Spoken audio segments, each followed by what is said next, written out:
شک ایک ایسی بیماری ہے جس کا کوئی علاج نہیں ہے۔ شک کی وجہ سے نہ جانے کتنی ہستی کھیلتی ہوئی زندگی برباد ہو جاتی ہے اور بعد میں سوائے پچھتاوا کے کچھ نہیں بچ جاتا۔ اگر میرج لائف کو انجوائے کرنا ہے، شادی شدہ زندگی کا لطف اٹھانا ہے، تو میاں بیوی کو ایک دوسرے پر بھروسہ کرنا ہوگا،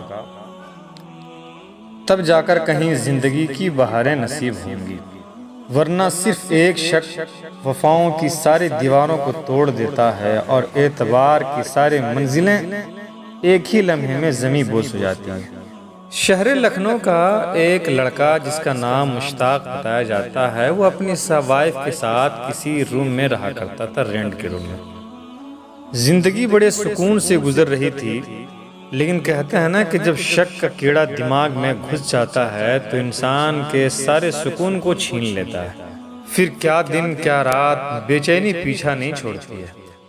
ایک دفعہ ایسا ہوا کہ مشتاق اور اس کی بیوی ساتھ میں ایک ہی کمرے میں سو رہے تھے۔ رات کے تقریباً 2 بج رہے ہوں گے۔ اس کی بیوی اٹھتی ہے اور موبائل لے کر دوسرے کمرے میں چلی جاتی ہے۔ 10-15 منٹ بعد وہ لوٹ کے آ جاتی ہے اسی کمرے میں۔ مشتاق کے دماغ میں شک سا ہونے لگتا ہے کہ آخر اتنی رات میری بیوی موبائل لے کر دوسرے کمرے میں کیوں گئی تھی؟ اگر کسی سے بات ہی کرنا تھا، کسی سے گفتگو کرنی تھی، کسی کو کال کرنا تھا تو یہاں سے بھی کر سکتی تھی، دوسرے روم میں جانے کی کیا ضرورت تھی؟ اس نے اسے کچھ نہیں کہا اور ٹوکا بھی نہیں، اور بڑی مشکل سے کسی طرح بڑی پریشانی سے وہ رات گزر جاتی ہے۔ دن ہوتا ہے، وہ ناشتہ کر کے اپنے جاب پہ نکل جاتا ہے، لیکن بے چینی ہے کہ پیچھا چھوڑ نہیں رہی ہے۔ دماغ میں وہی باتیں آتی ہیں، وہی شک والی بات کہ آخر میری بیوی نے اتنی رات میں موبائل کیوں لیا؟ بات کرنی تھی تو میرے کمرے میں سے بھی بات کر سکتی تھی، موبائل لے کر وہ دوسرا کمرہ کیا کرنے گئی تھی؟ کس سے بات کرنے گئی تھی؟ پھر دوسری رات ہوتی ہے، دونوں میاں بیوی کھانا کھا کر سو جاتے ہیں۔ رات کے وہی پھر تقریباً 2 بجے ہوتے ہیں، پھر بھی اس کی بیوی چپکے سے اٹھتی ہے اور وہی سادہ سا موبائل لے کر کے دوسرے کمرے میں چلے جاتی ہے۔ پھر تقریباً 10-15 منٹ کے بعد، وقت گزر جانے کے بعد، وہ لوٹ کے پھر اسی شوہر کے کمرے میں آ جاتی ہے۔ اب مشتاق کا شک یقین میں بدلنے لگا کہ ہو نہ ہو میری بیوی کسی سے غلط رشتے نبھا رہی ہے، ہو نہ ہو کسی غیر محرم سے یہ اپنا رشتہ بڑھا رہی ہے اور پیٹھ پیچھے مجھے دھوکہ دے۔ مشتاق اور بھی بے چین ہو گیا، اس کا شک یقین کے درجے تک پہنچ چکا تھا۔ بڑی تکلیف اور بے چینی کے ساتھ رات گزرتی ہے، رات کٹتی ہے۔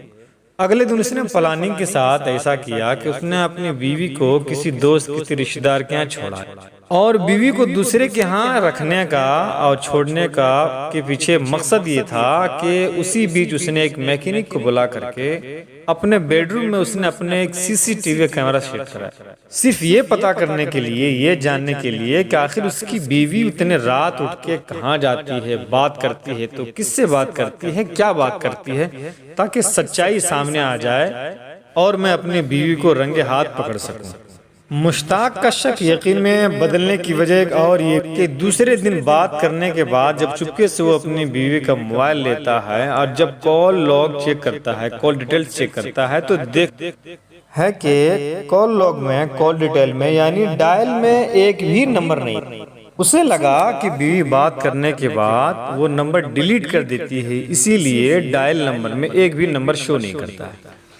آخرکار دن گزرتا ہے، بڑی بے چینی سے رات آتی ہے اور اس وقت کا مشتاق بڑی شدت سے انتظار کرنے لگتا ہے۔ اب پھر رات کے تقریباً جب 2 بجتے ہیں تو پھر اس کی بیوی اٹھتی ہے اسی طرح اور چپکے سے موبائل لیتی ہے، پھر دوسرے کمرے میں چلی جاتی ہے۔